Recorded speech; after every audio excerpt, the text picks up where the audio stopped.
The court of Varanasi's senior-most judge hearing the Gyanvapi Mosque case on orders by the Supreme Court will today decide on whether to hear the mosque committee's contention first that filming inside the mosque carried out last week is illegal. The court will also set a date for the hearing of the case. The mosque committee says that filming at the mosque violates a 1991 law that prevents the alteration of the character of any place of worship in the country. The committee wants the maintainability case to be heard first, and the court will decide if it will accept that request. In orders passed on Friday, the Supreme Court had asked the Varanasi court to decide on priority whether the survey at the Gyanvapi Mosque and the petition that led to the survey was maintainable or not. The Supreme Court hearing petition challenging the filming of Varanasi's Gyanvapi Mosque had said last week that the case will be heard by an experienced judge in Uttar Pradesh. The court has also said that the selective leaks to the press must stop, as Hindu petitioner had released details of the mosque filming report just hours after it was handed over to a Varanasi court in a sealed cover on Thursday. Early last week, lawyers representing Hindu petitioners claimed that a shivling was found during the videography survey of the Gyanvapi Mosque Shringar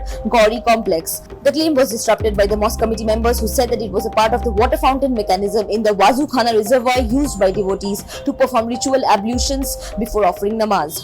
The district court had ordered the sealing of the Wazukhana. Subscribe to One India channel and never miss an update.